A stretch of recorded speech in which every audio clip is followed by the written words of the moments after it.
Recruiting. And what we want to look at in recruiting is finding the human that fits your organization. I think moving away from even the word candidate might have some value because they're all people. We're all people. So let's consider that need to think in those terms. So think a little bit about who I am and why what I have to offer really matters. Like to give people insight because it at some point would go, why should I listen to you? So a little bit about it. I have been living and training leadership for over 20 years and in a lot of environments and including one that really to me was a key component is applying leadership in the workforce area and in particular working with young people. And that brings me with a unique perspective on recruiting. I, as a teacher, worked with a number of company recruiters to help them begin to find the future workforce. And so I bring that special bend to it. And for those that don't know, because I really don't talk a lot about it, but my formal training is in the area of human resources. That's where my formal education is. So we want to talk about recruiting, and we want to think in terms of recruiting in a humanly sustainable way. And that, again, is probably something that sounds a bit strange to people because at the end of the day, we are recruiting humans. But I think if we approach it in the beginning with the mindset that we're going to be treating people humanly sustainable, then it makes a big difference as we bring people into the system. So what we're going to do is for the next hour, 15 minutes, thereabouts, is we're going to talk about three particular topics. One of them is that humans are not checkboxes. We have gotten so efficient, if you will, with the what we're doing that we see checkboxes all the time, and it's one of my favorite topics to address.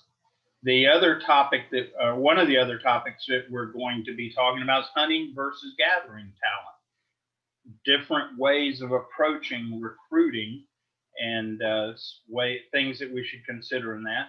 And then, as we mentioned a little bit earlier in our panel discussion, resume is great, but there's more there than just a resume. So we'll dive in, and since I'm sharing the screen, if anyone participating has questions, please type them into the chat, and either Anton or V will pick up on it, and I'll be happy to address whatever questions that come up without any doubt. So moving along. So what does it mean to not be a checkbox? I like this graphic. It's equivalent to even considering that people are robots. AI is a big thing, but folks, we are not robots. We have a lot to offer that robots don't have. And so just remember, we are not a checkbox. We can't be defined by checkboxes. And so one of the topics that we have to think about is looking at the roles of checkboxing or not checkboxing, okay? We need to look at the roles in a different fashion. We need to think in them in a different way. We need to be able to match the role to a person, not to a resume, and think in those terms as well. And what we want to think about in that term is we want to make sure people understand what that role is. It's not just, report to the office 9 to 5. and then you do these certain metrics, and then you go home.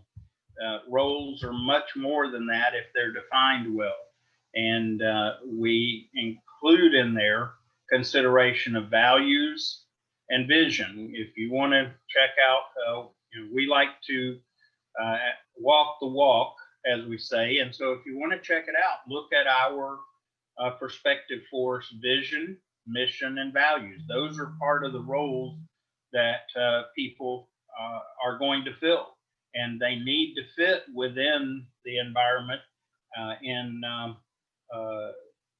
of the company, the organization. If it doesn't, it is not a good idea to put someone in that environment just because they want to find a job. It's not good for us. It's not good for them. So really consider that role and how to best match those up.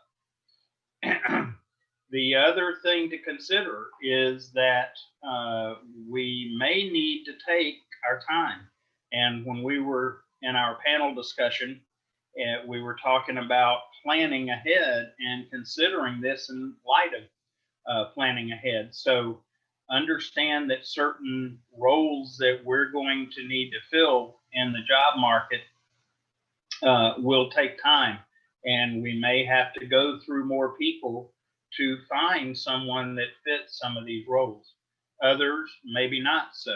So really be prepared to take a while, because again, current environment, it may take weeks, even months before we can really find the right match for those roles and get the right person in there. The last thing we want to be doing is processing them through and not considering will they last and so on, because it gets expensive the more we do that. So check boxes. Most people don't fit in boxes well. You see the look in this person's eyes of, I don't know, discomfort. Oh my, how am I gotten myself into this? And so on. So just consider whether you do that. And if you start doing that for everybody, what are people going to be like? Physically uncomfortable, mentally uncomfortable, even spiritually uncomfortable. Now, as Anton mentioned earlier, we have to remember that some people, they may fit in an environment that in some ways could appear like being put into boxes, but even then, usually there's some flexibility around it and has to be different parts to make it work. Because again, we're humans, we're not robots, we're not machines that fit into. So let's talk about a role. And what we need to consider is defining that role. I mentioned here that role, do we want people that are acting? Okay, somebody that's conforming to be able to get the job? Or do we want someone that comes in and is able to do a job because it is who they are? It is part of their life. As Anton mentioned earlier in our panel discussion, that we are better to not work at work-life balance, but work at a healthy life, that work is part of that. It's an outflow. And so as we look at how to get people to not be acting in a role, is to avoid job descriptions in some ways as they're traditionally built, because a job description theoretically will fit anybody that is hired for that job. Rather, what we need to think about as part of this is, are we looking at taskings? What needs to be done? And does this person have the right skill sets for that? Are they the right one to task with that assignment? So as we begin to look at those pieces, break things down by task. You'll see an example that I share here of a task list. if we're looking at what we're doing only as roles or strictly function and not what are we trying to accomplish, we're probably going to get people that are not going to fit, at least long term. Most anyone can um, be able to put on the act for a while, but if we're always acting, as Anton alluded to earlier, is that we're going to burn out. We can only act so long before the unnatural aspect of it becomes a problem. So consider, rather than job descriptions, consider looking at taskings.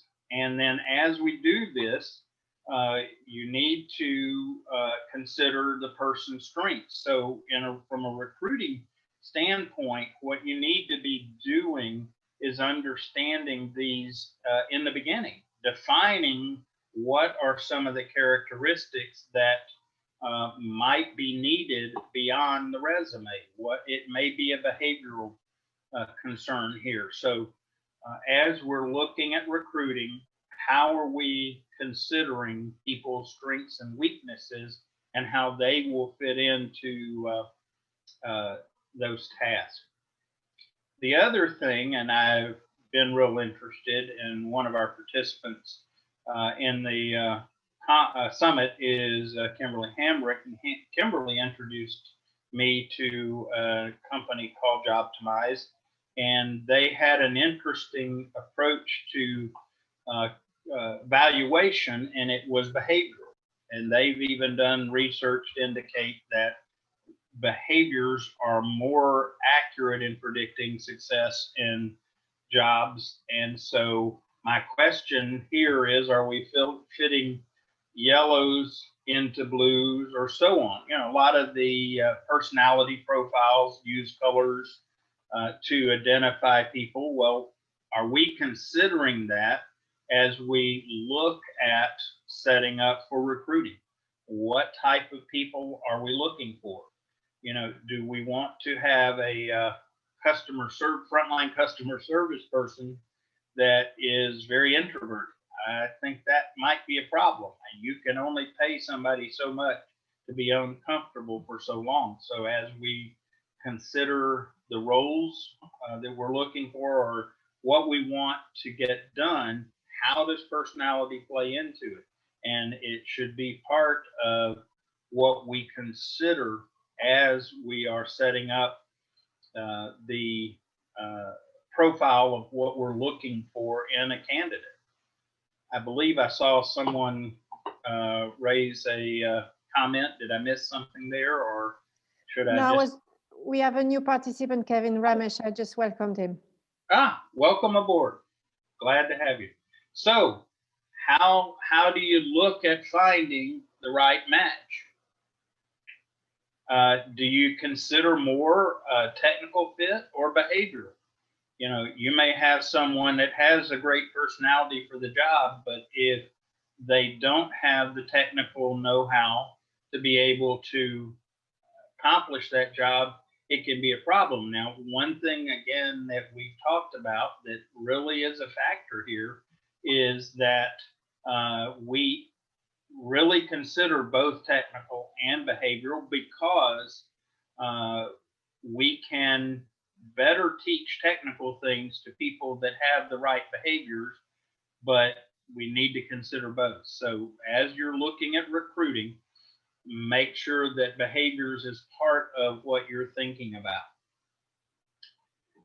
And then something that I have really become aware of, and as I've journeyed through working with companies in looking at recruiting people, is that it's almost 80 or 90% of companies say if they have to choose between character, soft skills, and technical skills, give them character and soft skills because they can teach the technical skills, but not the other way.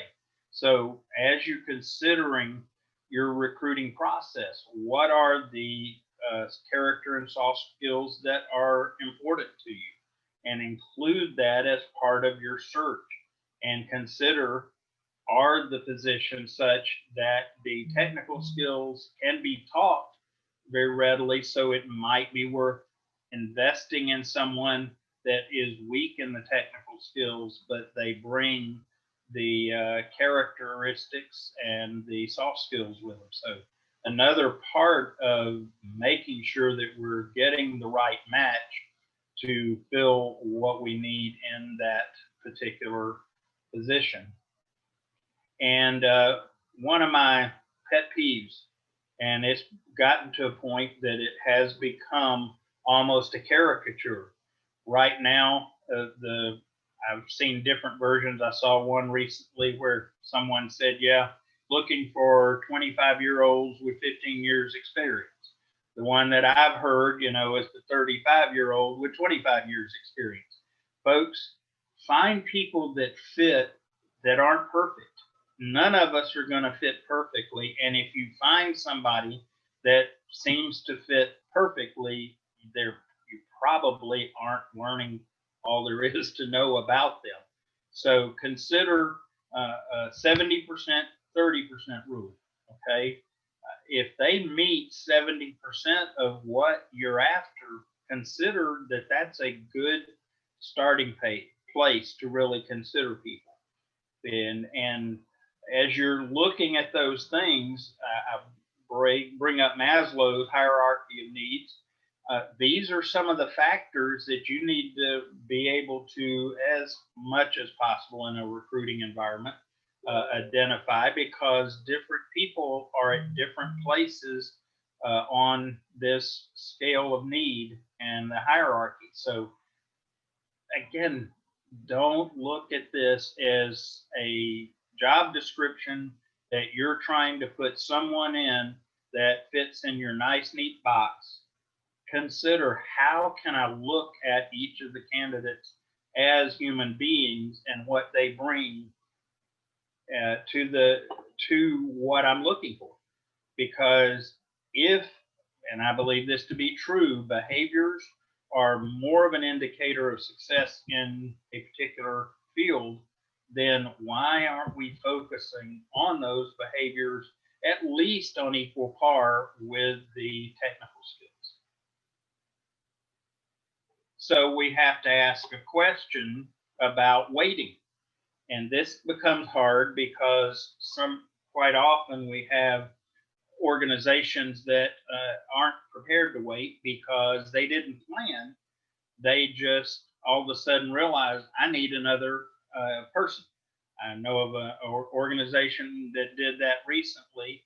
They didn't wait to hire someone based on real need, circumstances, and situation. And within 2 months, they had to let the person go because the basis for hiring them was not the need is there, the timing was off. So consider waiting as you look. And are we trying to fill a position in our recruiting just to say we can check that off? We're done. Some of us like that. We look, the more often we can take them off our checklist, the more we're feel a sense of accomplishment. But when it comes to hiring people and filling roles and positions in our organization, we may need to be more patient to find what we're looking for.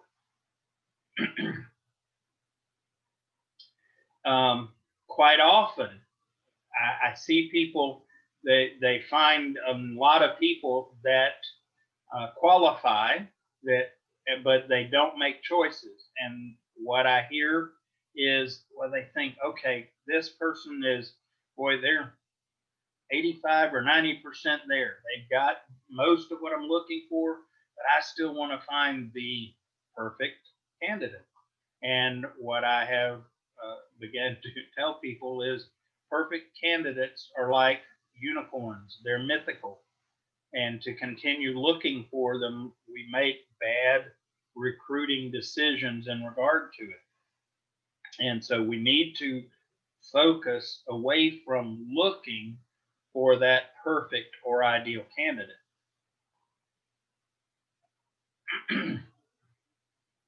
The other possibility is if you feel like it's taking too long for you to be able to find the right candidate, maybe your approach is the problem. Maybe you're not hitting the center of the target with your aim. Maybe you need to consider changing it up. I tell people in the recruiting and candidate world, they say, well, I'm doing all the right things. You know, they say we should do it this way. And I asked them, well, okay, is that working for you? Or what is it Dr. Phil says? How's that working for you? Okay, if it's working, great, go with it. Go with the they say. But if it's not, consider changing it up, and even, and I'm showing my age here a little, it might be worth going old school here. Just because it's old school doesn't mean it's bad school. We did actually have a few things going for us. And so maybe consider going old school on it. Take it off the technical platform. It may be in this particular position that you are looking to fill, that it's better done as much as possible on a one-on-one basis. It may be one of those that, as much as we like virtual and it's super helpful and great tool, it may be that's not the one we need to be going for. Consider that. And just a thought to job seekers. Everybody says this resume is the right way to do things with these elements. Offer to you. If it's working, great.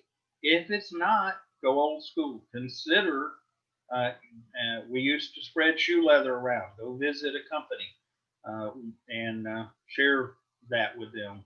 And what another one that I have seen done, and this is a creative approach that gets out of the standard norm, is job seekers and also as a recruiter consider allowing people to come in as an intern and test drive. I knew of one case where someone had been looking for a job for a while and had not been successful.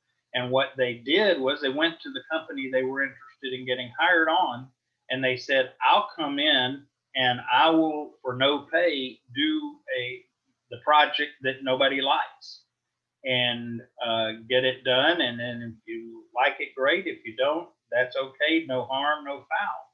So taking different approaches, being creative in how we're doing the recruiting may get us beyond the getting stuck in finding the right candidates. And at some point, we just may have to go old school. Kevin, if I may interrupt, we have a question from Jeremy. Sure. If you create a skill set and a personality qualifier test sort of say, do you believe it would be a better asset for the business to evaluate the potential employee that a business is looking to acquire? Okay, if you would say that again, Yes, so I'll repeat. If you create a skill set and a personality qualifier test sort of say, do you believe it would be a better asset for the business to evaluate the potential employee that a business is looking to acquire? Yeah, I think there would be some value. Of course, as Anton's already shared, I'm not a big formula person, but better to consider and include the some more elements in it. And the skill set I question, I would rather say develop a list of the tasks that are not necessarily based on a presumed skill set, but can you do this task and how would you go about this task? And then assessing with a personality component or something like that, sure, I think it would be very valuable. It would take some time and some creativity, but I believe the investment would be well worth it without any doubt. Kevin, would you agree that it has to be a balance though? Because you can't make too many tests, too many interviews, too many steps in the, hiring process, because you may lose a candidate along the way because it's just taking too long, and people will get frustrated, that why am I going through 7 interviews? Or why am I taking these 7 tests? So it's got to be a good balance, not too much, not too little. Yeah, sure. Yeah. And we could, certainly the danger that we're going to get into a position, another version of ATS, if we make this other set of steps that we go through. So yeah, got to be a balance, and anything in the way of recruiting that doesn't include that human interaction is going to probably create an issue. Did I address the questions at hand? Not hearing anything, I assume so. Okay. Yes, I think so. So to think in terms of humanity and initial part of recruiting and attracting people, question to ask yourself as an organization is, are you spending more time with your pre-made boxes and you're trying to find people that fit those boxes? Or are you looking for ways to find and qualify good candidates that bring, as we talked about earlier, not only skill sets, but potential? Such a key element that as you plan to do recruiting, how do you look at people's potential to fit in, not only for now, but later on? Because part of the process, starting with recruiting, ideally, we want people that are going to be around, not just 90 days, not just 6 months, but in a great world, many years. And in order to do that, we got to start humanly sustainable in our approach to recruiting. And that starts by not fitting in people into boxes we create, but to find people that can live who they are in a role that serves the organization and the person. I continue to see this as such a key part of recruiting. We spend so much time from the beginning of most of the processes of disqualifying. And ATS for me is the poster child of the wrong mindset in regards to this, because it immediately says if you don't fit these check boxes or have these keywords in your resume, then we've got a problem, and that we are going to eliminate them. So really take time to qualify candidates. Now, what that may mean is that as a recruiting organization, that you may redefine what you want in a resume. You may say, hey, I would like to see your hobbies. I would like to know what volunteer service you do. Were you ever part of an organization, a volunteer organization, as a leader? These are all some of the things that need to be certainly considered in qualifying people. And now most people aren't doing a traditional paper delivery resume or CV, but rather you're using online application. Well, as an organization, you control that, I assume, I guess. People may be using technological support companies that define it for them. I suggest that's not maybe a good idea. So define in your resume or application process what you're looking for that helps you qualify beyond just checkbox items, and really make that part of that process from the beginning. Make that a human process all the way through. And then, are your qualified candidates qualified beyond their technical skills and education? you know, you may find, and I think it was V in our panel discussion talked about that they may not have as strong of technical skills or educational attainment, but boy, there are other qualities about them that just make them a strong candidate, and especially looking out with the potential for it. And so just really looking at those pieces really makes a big difference. And I go back to the mindset. How can I qualify people to become a part of the organization? How can I qualify them in the beginning?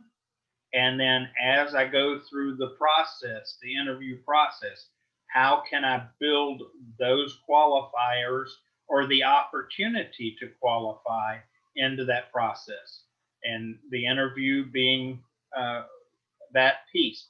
And for those that have to deal with EEOC, remember, it doesn't mean that everybody has to do the exact same or answer the exact same question every time.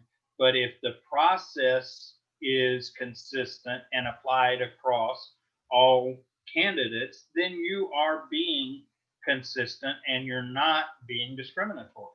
You give everyone the same opportunities, and by getting it down to checkbox minutia and asking everybody the exact same question per se, I think we're overdoing it, dehumanizing when we do that. So really think as in the beginning, as you're recruiting, how do I start by humanizing that process? And be aware that most people that we're going to be dealing with here are on LinkedIn. If you watch very long on LinkedIn, you see how many people feel like they have been dehumanized, and it demoralizes people and even discourages them. And when you throw in the stress part of it, then by the time that anybody's been through this process very long, there may not be in a good place for you to even be able to evaluate them. So really think about the humanity of the process as we go into the recruiting, and that needs to permeate everything we do. All right. So again, whoop, sorry about that. So we just need to consider that from the beginning. How do we qualify people and help them come in a human way, so that that starts the whole process? It sets the tone of bringing someone into the system of evaluating these candidates.